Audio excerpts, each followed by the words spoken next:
नमस्ते। आप सभी को नव वर्ष 2026 की बहुत बहुत शुभकामनाएं। आज 1 जनवरी को मैं ये एक वीडियो बना रहा हूँ जिसके अंदर हम लोग पक्ष कुंडली के बारे में बात करने वाले हैं, यानी जो 3 जनवरी की पूर्णिमा की कुंडली है उसके बारे में बात करेंगे। देखिए, मैंने कुछ दिन पहले धनु संक्रांति के ऊपर एक वीडियो किया था और अगर आप लोगों ने उस वीडियो को देखा हो तो उसमें मैंने कुछ बातें करी थी। एक जो पॉइंट था उसमें मैंने बोला था कि कंट्री के लिए चैलेंजेस और कॉन्फ्लिक्ट जो हैं वो बढ़ने वाले हैं। तो अगर आप ये वीडियो देखेंगे तो इसमें हमने इस बारे में बात की थी। And seeing the current situation आपको दिख रहा है, बांग्लादेश की साइड से चैलेंजेस जो है वो बढ़ रहे हैं। इनफैक्ट आज पाकिस्तान के जो हेड हैं आर्मी के, आसिफ मुनीर, उनका भी स्टेटमेंट आया, again he has threatened India. उसमें एक बहुत ही इंपॉर्टेंट बात मैंने की थी उस वीडियो में। अगर आप उस वीडियो को देखेंगे तो अराउंड जहाँ पे 4 मिनट आता है वीडियो में, वहाँ पे मैंने affliction of the third house के बारे में बात की थी। और देखिए, जैसे आप लोग जानते ही हैं कि जो थर्ड हाउस होता है वो कम्युनिकेशन, ट्रांसपोर्टेशन, रेलवेज, इन सब चीज़ों को रिप्रेजेंट करता है। और उसमें अगर आप देखेंगे, मैंने बोला था कि there is a clear indication of accidents involving fire and other mishaps. तो ये जो हमने धनुर संक्रांति की कुंडली की जो बात की थी, ये देखिए 16 दिसंबर से लेकर 14 जनवरी तक इसका इफेक्ट जो है वो रहने वाला है।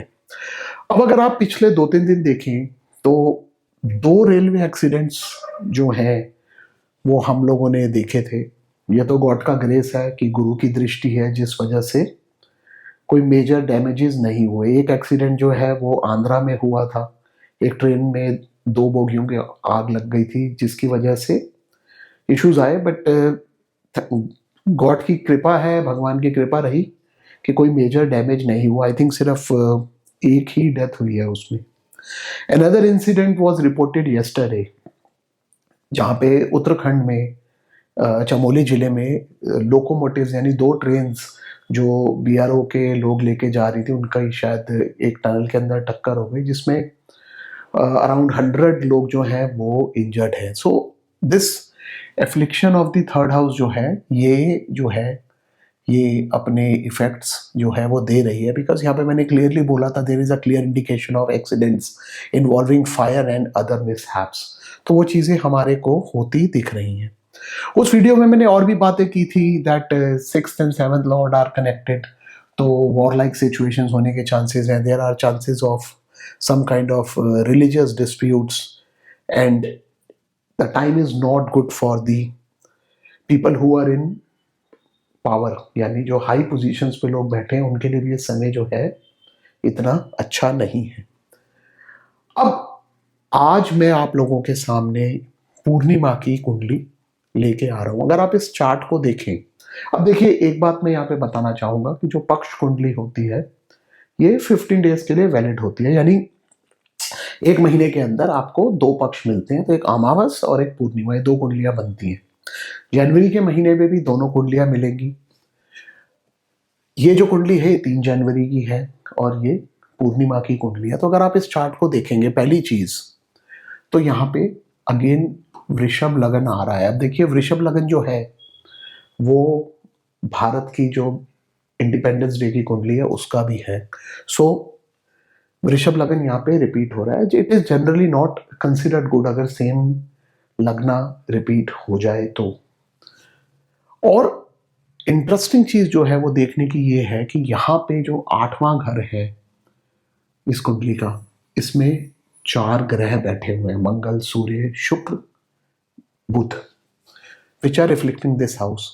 सामने से चंद्र और गुरु, इसकी दृष्टि पड़ रही है, और सैटर्न जो है वो अपनी 10वीं दृष्टि से इस घर को आप देखेंगे तो देख रहे हैं 10th एस्पेक्ट से।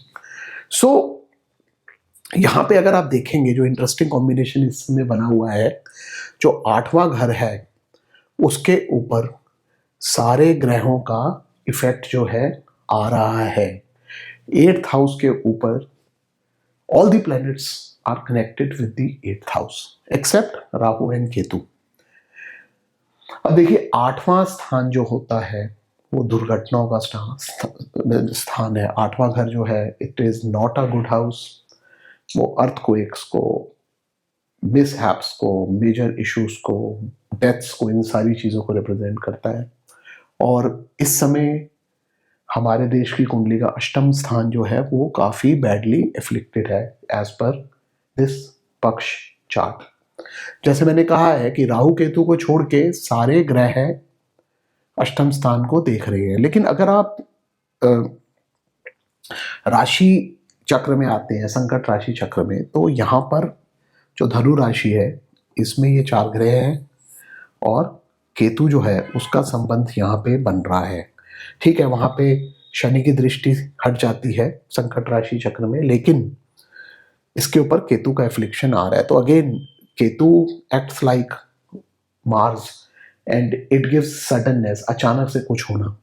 तो जो हम लोगों ने यहाँ पे बात की थी पहले भी, Ketu in the 11th house indicates the potential for sudden unfortunate events और accidents involving people in high position. So ये सारी इंडिकेशंस जो है इस कुंडली में यहाँ पे बहुत क्लियर दिख रही हैं। तो एक अच्छी बात जरूर है कि इसके ऊपर ये जो गुरु है ये अपने ही घर को देख रहे हैं और इनकी भी दृष्टि है। So it will try to protect.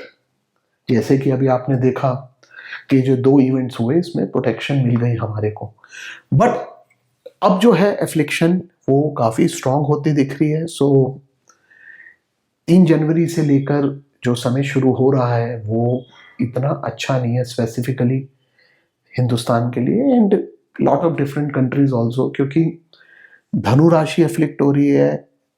अगर आप कुंडली को हटा दो तो वैसे भी धनु राशि एफ्लिक्ट हो रही है। धनु राशि जो है वो यूरोप की कंट्रीज को भी रिप्रेजेंट करता है, इटली, स्पेन, स्विट्जरलैंड, ये वाली जो बेल्ट है उसको भी रिप्रेजेंट करता है, specially the hilly areas in European region, वो भी हम धनु राशि से देखते हैं। अगर हम इंडिया की स्पेसिफिकली बात करें तो यहाँ पर धनु राशि जो है वो हमारे देश के नॉर्थ और नॉर्थ वेस्ट रीजन को रिप्रेजेंट करता है। अब देखिए वायुव्य कोण हम बोलते हैं जिसको रिप्रेजेंट करता है। एंड एक इंटरेस्टिंग चीज़ आपने हमेशा नोट की होगी कि इंडिया में जितनी भी इन्वेजन्स हुई थी हमेशा वो सब नॉर्थ वेस्ट से ही हुई थी। जो लोग भी इंडिया में आते थे वो नॉर्थ वेस्ट रीजन से ही इंडिया को एंटर करते थे, क्योंकि वो वायुव्य कोण है और वो खुला हुआ है। क्योंकि आप देखिए राजस्थान, पंजाब वाला जो प्लेन्स है वो वाला रीजन जो है वो नॉर्थ वेस्ट एरिया है इंडिया का, और वहाँ से हिंदुस्तान में घुसना आसान था पुराने टाइम में। बट इस समय भी अगर आप देखेंगे तो यही रीजन जो है ये यहाँ पर एफ्लिक्ट होता हुआ दिख रहा है धनु राशि में, नॉर्थ वेस्ट रीजन। अब एक और चीज यहाँ पे मैं बोलना चाहूंगा, देखिए ये तो अभी हमने बात करी है 3 जनवरी की, कि 3 जनवरी से जो पक्ष लग रहा है, जो आपका 14 या 15 दिन का पक्ष होता है उसकी कुंडली की। अभी मैं आगे की बात नहीं कर रहा हूँ, लेकिन we will talk about it when I do the video on Makar Sankranti in another 2 days। Makar Sankranti में मैं वीडियोस बनाऊंगा जिसमें हम अगले पक्ष की बात करेंगे। बट मैंने जो स्टडी किया है उसके हिसाब से जो 19 जनवरी को अमावस पड़ रही है, मौनी अमावस्या जो पड़ रही है, उसकी कुंडली में जो ये एफ्लिक्शन है ये मकर राशि के अंदर आ रही है। ये जो 4 ग्रह हैं ये मकर राशि में शिफ्ट हो जाएंगे 19 जनवरी को, और चंद्रमा भी वहां पे होंगे। तो basically 5 planets would be affecting the Makar rashi. अब देखिए मकर राशि जो है 12 महीने पूरे भारतवर्ष को, यानी जो इंडिया, अब तो इंडिया बना है लेकिन पहले जो भारत रीजन था, जो हिंदू कुश से लेकर इस तरफ अगर आप जाएंगे ईस्ट में तो बर्मा तक जाता है, नीचे श्रीलंका तक जाता है, ऊपर अप टू तिब्बत, यहाँ तक कि जो पूरा रीजन है इसको भारतवर्ष बोला गया था, जम्बू द्वीप में जो एरिया है। तो ये पूरे भारतवर्ष जो रीजन है उसको मकर राशि रिप्रेजेंट करती है, और 19 जनवरी से जो एफ्लिक्शन है वो हमारी मकर राशि में आने वाली है। सो अगेन अगर हम देखते हैं तो ये जो पूरा महीना है जनवरी का, ये इतना अच्छा जाने वाला नहीं है। ये तो बड़ी क्लियर यहाँ पे इंडिकेशंस हमारे को दिख रही है। मैं सिर्फ यही बोलना चाहूँगा अपने व्यूअर्स को कि देखिए, ये जो समय है इसमें हमारे को बहुत भीड़ भाड़ वाली जगहों को थोड़ा सा अवॉइड करना चाहिए, because there are chances of stampede, या कोई जो रिलीजियस जगह है वहाँ पे कोई टेररिस्ट अटैक प्लान किया जा सकता है। एंड न्यू ईयर का टाइम है, वैसे भी बहुत न्यूज़ आ रही है। आप देखें, कोई भी आप सिटी देखेंगे, चाहे वो बनारस हो, उज्जैन हो, हर जगह बहुत भीड़ है। तो वन शुड टेक केयर। इस समय मैं यही सबको सजेस्ट करूँगा कि ज़्यादा भीड़ ना करें कहीं, स्पेशली रिलीजियस प्लेसेस पे, ताकि हम इस तरह की किसी सिचुएशन में ना आए कि कोई मिसहैप हो जाए। अपनी तरफ से तो हम लोगों को कोशिश करनी चाहिए कि मिसहैप्स को अवॉइड किया जा सके। बाकी तो देखिए, जो प्रकृति ने प्लान किया हुआ है उसके बारे में तो हम नहीं जानते, बट जो हम अपनी तरफ से कर सकते हैं वो हमारे को करना चाहिए। और अगर मैं रेमेडी की बात करूं इस समय, तो देखिए यहाँ पे सारे ग्रह जो है वो इन्वॉल्व हो रहे हैं धनु राशि में। तो इस समय बेस्ट रेमेडी तो ये है कि आप किसी भी प्रकार का कवच कर सकते हैं रेगुलरली, चाहे आप नारायण कवच खींचिए, चाहे आप देवी कवच खींचिए, ताकि ओवरऑल उससे प्रोटेक्शन मिले। प्लस नवग्रह स्तोत्र जो है उसका रेगुलर जाप कीजिए, ताकि जो ग्रह हैं वो शांत हों और नेगेटिव इफेक्ट्स हम लोगों को एक्सपीरियंस मिनिमम करने पड़े।